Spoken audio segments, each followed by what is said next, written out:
She fired 2,500 pounds of iron in the first 90 seconds of battle. And yet the most important thing HMS Victory did at Trafalgar was not fire a single gun. She sailed straight into the Franco-Spanish line and broke it in two, and that act of controlled, deliberate collision changed the outcome before most crews had even loaded a second shot. Victory is the oldest naval warship still in commission anywhere on Earth, launched in 1765, and she is still flying the White Ensign today. But the ship herself is only half the story. The other half is the system of gunnery, tactics, and sheer engineering that turned 104 cannons and 820 men into the most lethal naval weapon of the age. Stay with me, because the answer to how she did it is not what most people expect. One of Victory's design choices was considered so reckless that her own builders argued against it, and it turned out to be the single reason she could break the line at all, and the man who gave the order to do it was already dying when the guns fell silent. That answer begins with a single idea most people miss. Nelson did not adapt his tactics to the ship he had. He had a ship already built to execute the only tactic that could work. A hull nearly 2 feet thick at the waterline meant Victory could absorb punishment during the long, agonizing approach without losing steerage. 3 gun decks meant that once she punched through the enemy line, she could pour fire simultaneously onto 2 separate ships at a range of yards rather than miles, where accuracy became irrelevant and weight of broadside was everything. Take any one of those elements away and the approach collapses. The ship was not the instrument of the plan. The ship was the plan. If you are enjoying this so far, hit subscribe. There is a lot more ship left, and the gunnery section alone will change how you picture this battle. Yet the ship that embodied that plan had not been built with Trafalgar in mind. The keel was laid at Chatham Dockyard in 1759, the same year Wolfe took Quebec, not in response to any specific threat, but as a long-term wager on naval dominance. Britain was reshaping the map of the world, and Victory was the statement that it intended to keep doing so. She cost £63,176 to build, somewhere in the range of £90 million today, and that figure only covers the hull and fittings, not the decades of maintenance that followed. Then she sat, mothballed in ordinary at the Medway for 13 years before she fired a shot in anger. By the time she reached Trafalgar in 1805, she was 46 years old, middle-aged by any standard, ancient by the standards of a working warship. Shipwrights had repaired, recoppered, and partially rebuilt her more than once. The vessel Nelson stepped aboard was not quite the vessel Chatham launched. By 1805, Victory was 40 years old, and the Navy had nearly sold her for scrap twice. That hull was built from materials chosen with an intuition that preceded formal engineering. The outer planking runs up to 2 feet thick at the waterline, English oak, grown slowly in the Weald of Kent and the Forest of Dean, until the grain was dense and hard. Her keel is elm, chosen because elm resists splitting when permanently wet. The knees and riders bracing the internal frame are compass timber, oak branches that grew curved naturally, following the grain around a bend rather than cutting across it. Shipwrights of the period understood instinctively what engineers would later prove. A naturally curved member carries stress better than a sawn one. Fully loaded, she displaced around 3,500 tons. Yet her draft stayed shallow enough to work in most major fleet anchorages. That was the trick. The builders achieved it by making her wider, her critics noted with some irritation, than comparable French first-rates. The complaint was that the extra beam made her top-heavy and sluggish on attack. They were not entirely wrong. She was never the fastest hull in the fleet. That steadiness would matter more than speed when the moment finally came. Roughly 2,000 oak trees went into her framing, an acre of mature woodland, consumed in a single hull. That wide, steady hull existed for one reason: to carry guns. A lot of them. Down on the lower gun deck, the 32-pounders, the heaviest naval artillery in common fleet use, sat on carriages so massive a crew of 14 men was needed to work each one. A 32-pound iron ball, fired at 200 yards, punched through roughly 3 feet of solid oak. Not splintered it. Punched through it. The middle deck carried 24-pounders, the upper deck 12-pounders, and the quarterdeck mounted carronades. Short, brutal weapons designed not for range, but for shredding a crew at close quarters. The word carronade, incidentally, comes from Carron, the Scottish ironworks that first cast them. That collective weight had to go somewhere, and what it did to timber, rigging, and human bodies on the receiving end would shape every tactical decision Nelson made on the morning of Trafalgar. That potential was proved in an instant at Trafalgar, when a single double-shotted broadside into the stern windows of the French flagship Bucentaure left around 400 men killed or wounded in under 2 minutes. The gun deck smelled of sulfur for the rest of the day. Cannons, muskets, or the hull itself. What do you think killed the most men at Trafalgar? Drop your guess below.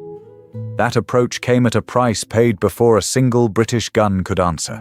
For the better part of an hour, Victory sailed directly into the combined fleet's fire, bow on, unable to bring her own broadside to bear, absorbing punishment she could not return.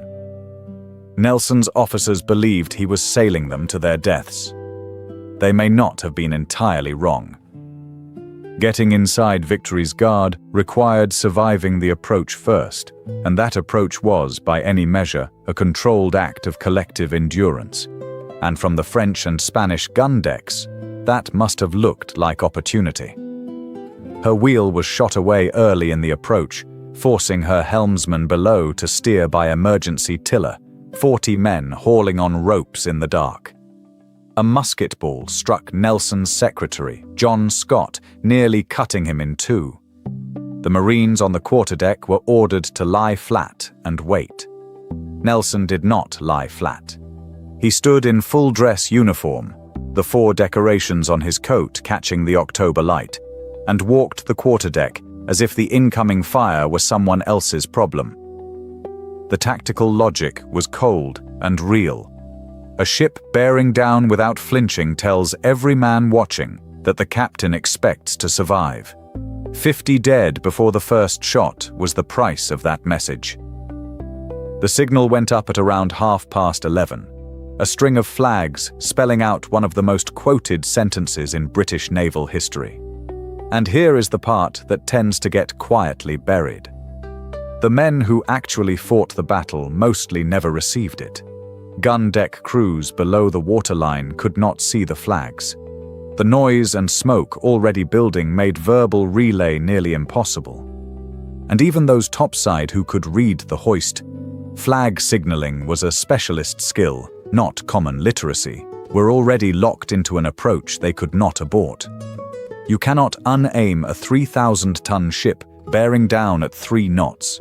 The signal changed nothing about what happened next. That memorandum had been circulating among the captains for weeks before Trafalgar, refined through dinners aboard Victory, where Nelson walked his officers through every contingency. By the morning of the battle, each man already knew the plan so thoroughly that when the signal flags ran up, England expects that every man will do his duty. It was theatre, not instruction. The real orders had already been given. The famous signal, in fact, nearly said something else entirely.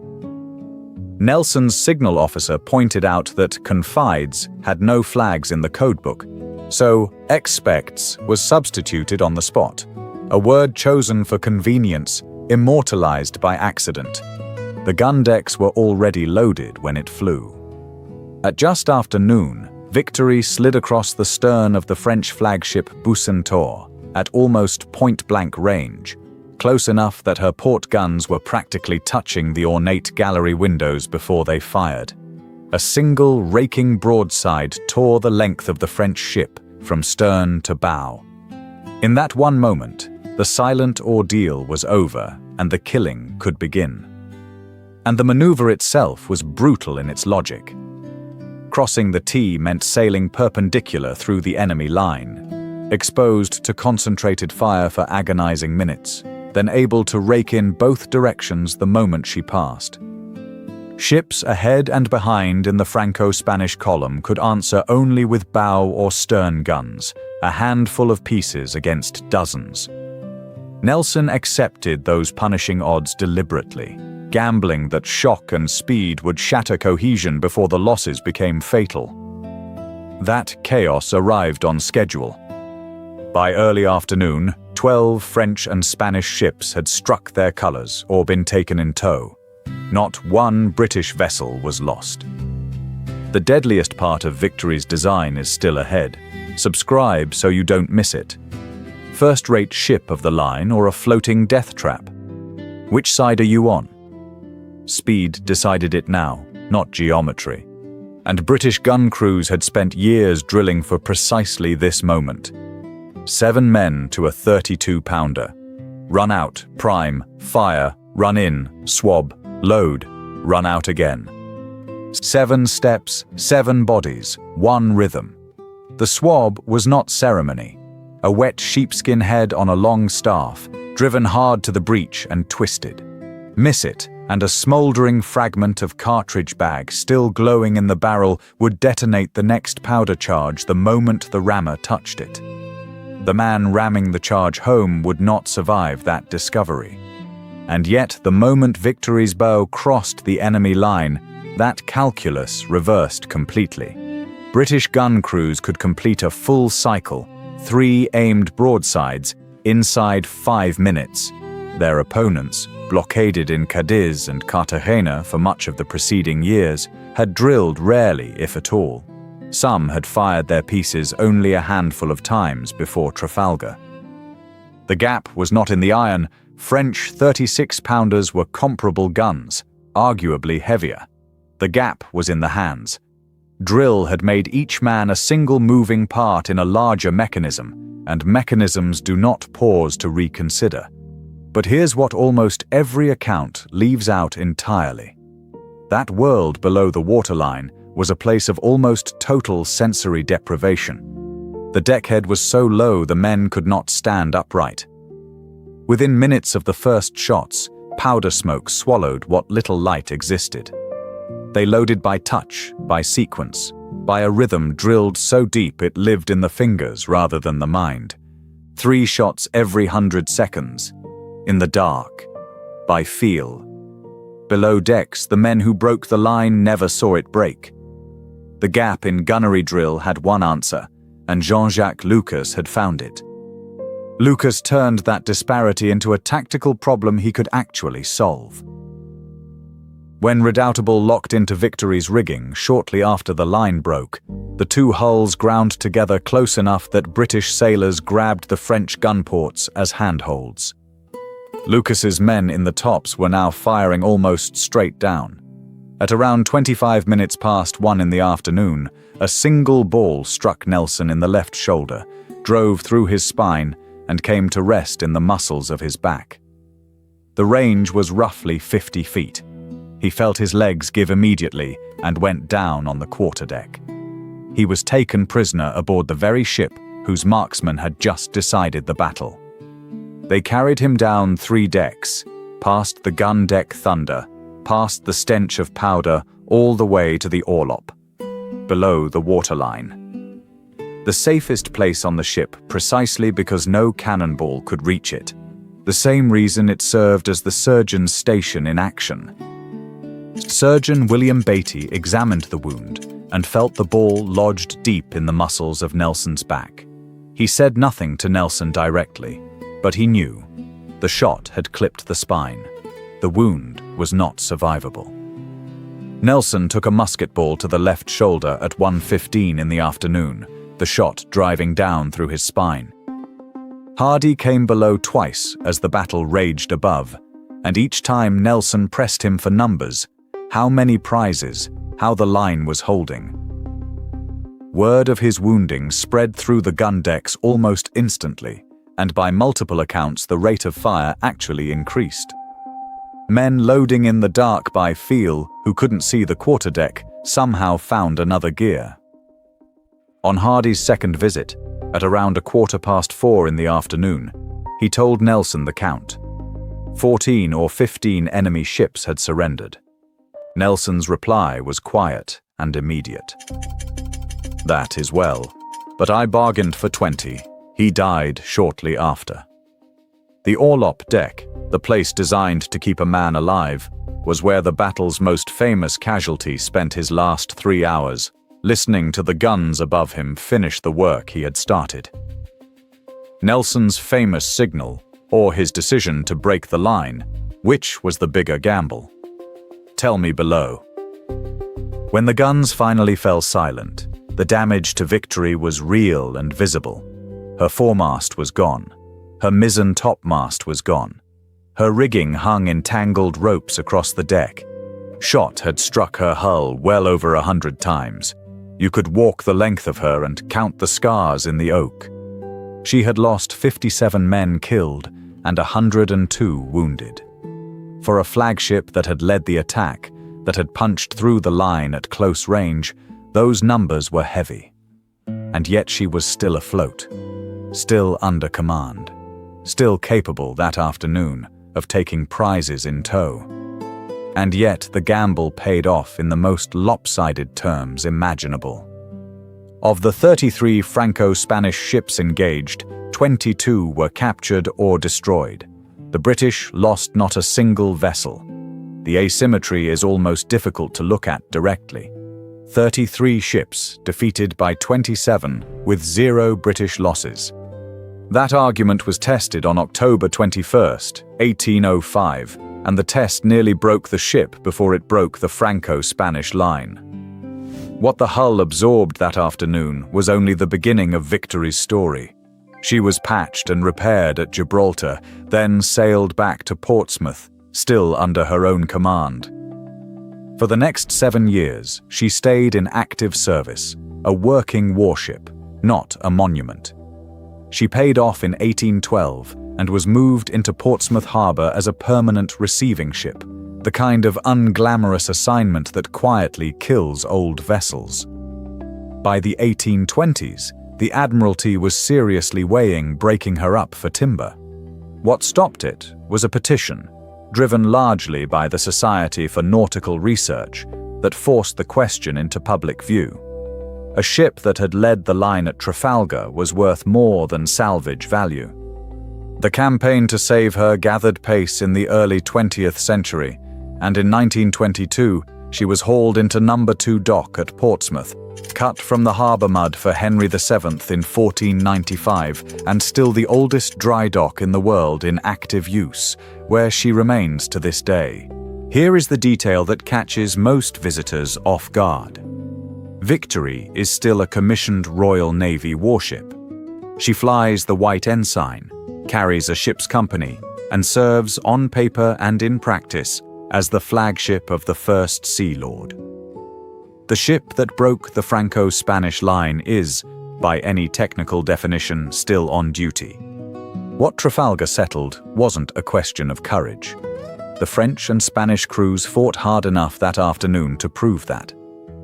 What it settled was a question of system design. Think about what Victory carried into that battle beyond her guns. A gunnery doctrine rehearsed to reflex, a signal code that pre-authorized every captain to act without waiting for orders, and a tactical geometry built around the assumption that the line would break and the melee would follow. Each element depended on the others. Pull anyone out and the whole thing unravels. Those captains had been trained to read a signal flag, not a moment, and the moments were now moving very fast. The century of British maritime supremacy that followed was built on that afternoon's arithmetic.